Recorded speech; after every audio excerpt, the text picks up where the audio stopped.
বছরের বেশি সময় ধরে থানার আশেপাশে ঘোরাফেরা করতেন। এক একদিন এক এক রকম পোশাক পরতেন, কিছুটা অগোছালো কথাবার্তাও বলতেন। এ কারণে সবাই তাকে পাগল মনে করতেন।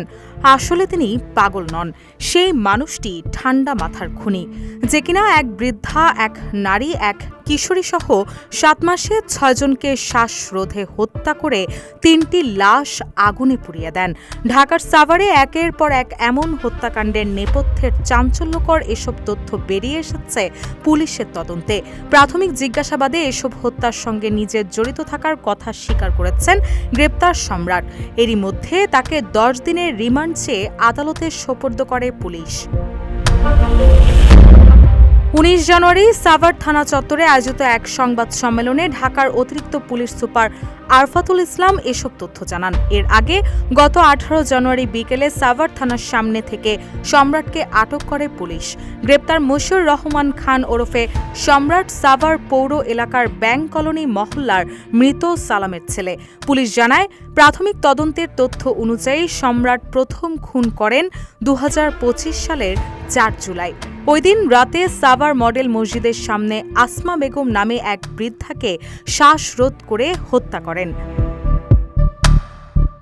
পরবর্তীতে ওই বছর 29 আগস্ট সাভার পৌর কমিউনিটি সেন্টারের পরিত্যক্ত ভবনের ভেতরে এক যুবককে হত্যার পর লাশ পুড়িয়ে দেন। এর প্রায় 1 মাস পর 11 অক্টোবর ওই কমিউনিটি সেন্টারের ভেতর থেকে আরও এক নারীর লাশ উদ্ধার করা হয়। তাকেও সম্রাট হত্যা করেন বলে স্বীকার করেছেন। এর আগে গত বছর 19 ডিসেম্বর ওই কমিউনিটি সেন্টারের ভেতরেই আরও এক যুবককে হত্যা করেন সম্রাট। সবশেষ গত শনিবার রাতে এক কিশোরী সহ 2 জনকে হত্যার পর মরদেহ পুড়িয়ে দেন। এই ঘটনায় রোববার রাতে সাভার থানার উপপরিদর্শক শাখাউত ইমতিয়াজ বাদী হয়ে একটি হত্যা মামলা করলে তাকে গ্রেপ্তার দেখানো হয়। পরে আজ তাকে ঢাকার চিফ জুডিশিয়াল আদালতে সোপর্দ করে 10 দিনের রিমান্ডের আবেদন করে পুলিশ। এদিকে মামলায় সম্রাট সহ আরও অজ্ঞাতনামা ব্যক্তিদেরও আসামি করা হয়েছে।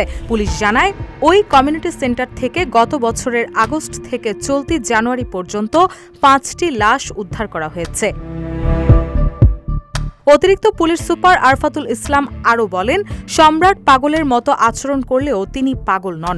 সাইকো টাইপের এই সম্রাট একে একে 6টি খুন করেছেন। প্রত্যেককেই শ্বাসরোধ করে হত্যার পর 3 জনের লাশ আগুন দিয়ে পুড়িয়ে দেন। তাদের মধ্যে মাত্র 1 জনের পরিচয় পাওয়া গেছে। তিনি আরও বলেন, রিমান্ড মঞ্জুর হলে সম্রাটকে জিজ্ঞাসাবাদ করা হবে। 6টি হত্যাকাণ্ডের পাশাপাশি আরও কোনো হত্যার সঙ্গে তিনি জড়িত কিনা তা খতিয়ে দেখা হবে। এছাড়া এসব হত্যাকাণ্ডের সঙ্গে আরও কেউ জড়িত আছে কিনা তাও খতিয়ে দেখা হবে। রুশা সুর, নিউজ ডেস্ক, ইত্তেফাক।